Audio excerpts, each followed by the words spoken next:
Hi, my name is Delaney Davies, and today I'll be making homemade applesauce and apple wedges.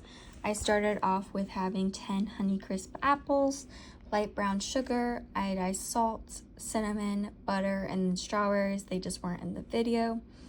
And I hypothesized that if I made two different types of applesauce, one with strawberries and one without strawberries, that the one with strawberries would be more liquidy due to the additional fruit adding water, and then the apple wedges with and without strawberries, that the one with strawberries would be more tender and chewy due to the fact that there was additional fruit adding water and letting them be more having more steam. So the first step was to make my applesauce, and the first step of that is to wash them off to get some of that waxy substance off or any dirt off. And then I was ready to peel them and then to cut them up into quarters or quarter them, and then to core them out. So to core them out means to just take a knife or any substance, or sometimes they have circular devices, and you can cut them up and just remove the inside circles where that like super hard sub layer branchy part is, and then the seeds.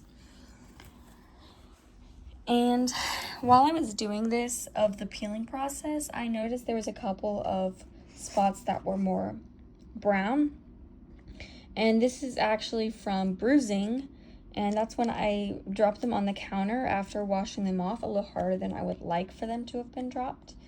And that bruising, when they hit the apple, hit the hard surface, some of the cells kind of burst or broke up, and that allowed enzymes in the apple to intermix together, and it resulted in a brown area kind of forming. And that is what bruising is. Also for this recipe, I decided to not make as much, so I split it up by adding only 2.5 apples, a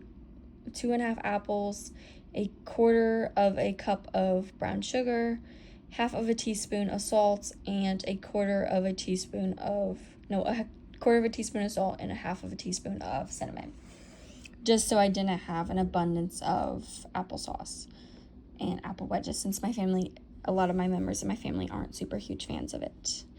But while that was ready, so once my apples were peeled, cored, and cut into wedges, I left them just in quarters. I was ready to put them on the stovetop and put them on for 20 minutes at between 2 to 3.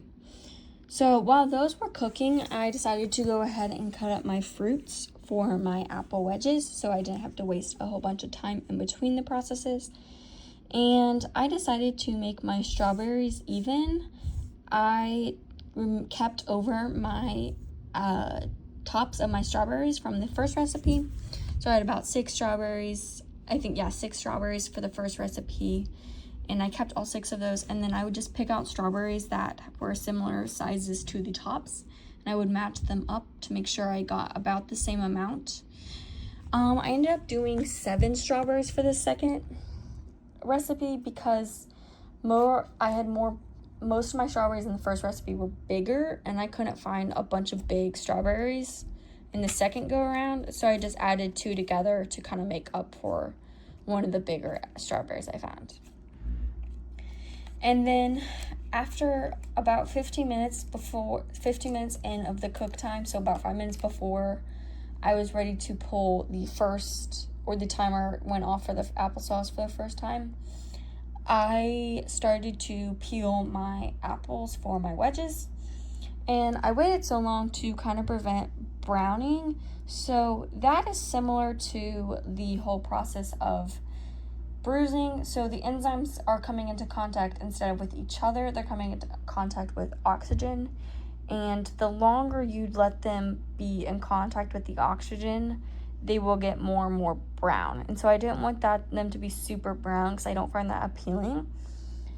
And so I went ahead and waited as long as I did, and it ended up working about right.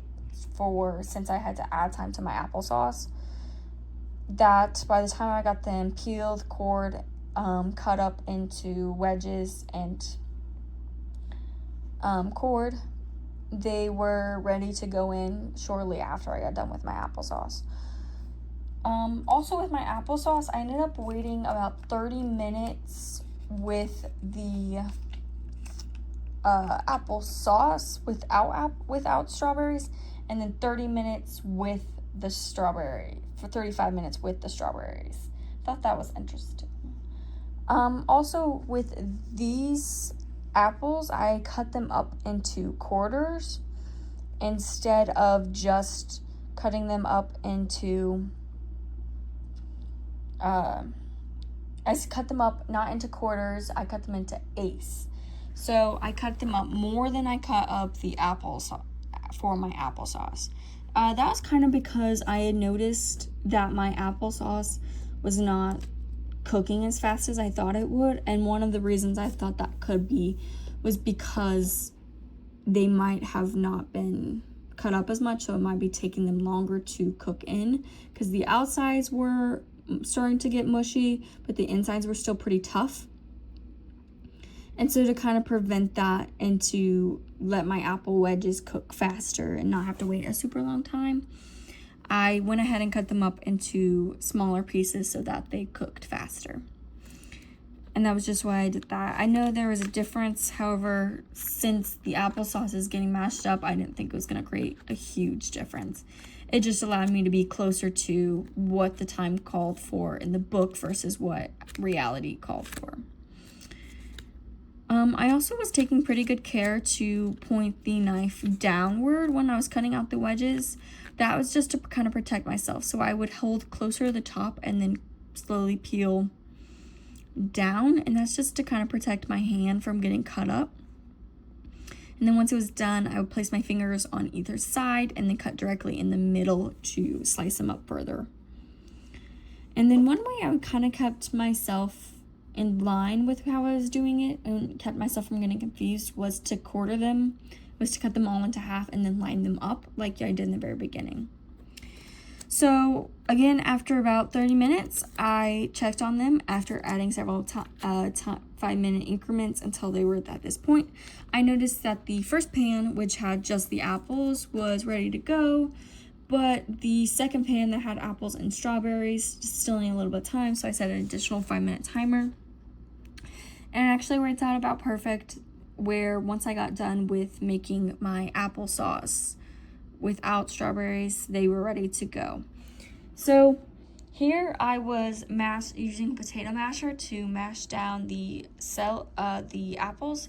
So the cells have already broken apart at this point, and they're super mushy, but they are still in this shape. So using the potato masher kind of like breaks up that shape and allows you to get a more consistency that was more similar to what you would expect of applesauce.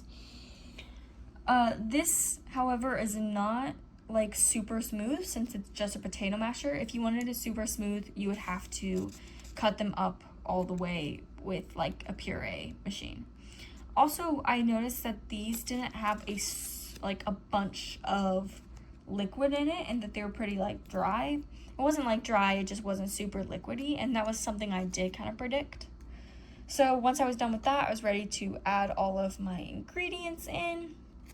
And this was actually strategic to add those in later, and add the sugar specifically in later, since sugar kind of keeps fruit structures intact, kind of similar, replicating that like pectin substance. So with allowing them to cook down first, it lets them to become more tender and mushy, and then you can add the sugar for the flavor. So again, as I said, once those were done, it was about perfect timing to do my apples and my strawberries. One thing I did notice that was kind of interesting was that the strawberries were ready from like the beginning versus where the apples took longer than the apples without it. And I just thought that was kind of interesting that they were different than I expected in that aspect. But again, I was mashing them down, And then I added all of my stuff. And then I would add all of my extra ingredients in. And in just a second, you can kind of see, but the strawberry applesauce ended up being much more liquidy, which was what I thought would happen because of the additional water being released through the breakdown process of the strawberries. Another thing I noticed was that the pigments in the applesauce, the plain applesauce, the color changed from that like light pale yellow to a dark brown when you added the brown sugar. But for the strawberries, when I added the brown sugar and then mixed it in, I noticed that the color didn't have like a huge change. And one reason I think this is probably is because apples don't have a super strong pigments, but strawberries do have that super strong pigment and the red pigment. And so it stays more true to its color. And that could be something that adds to the appeal of applesauce with other fruits such as strawberries, because it's more appealing to the eye compared to like a light brown that the other applesauce is. But that was pretty much it for it, and then I set those guys aside to cool off.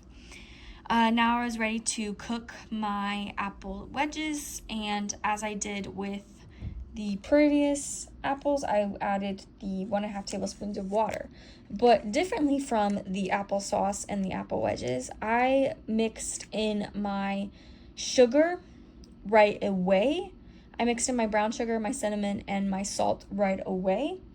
And this is actually to help keep the fruit firm during the cooking process. So as I said earlier, sugar helps keep the fruit structure intact since it kind of mimics the pectin, and it becomes like a glue that holds the cells together and doesn't let them break down as fast.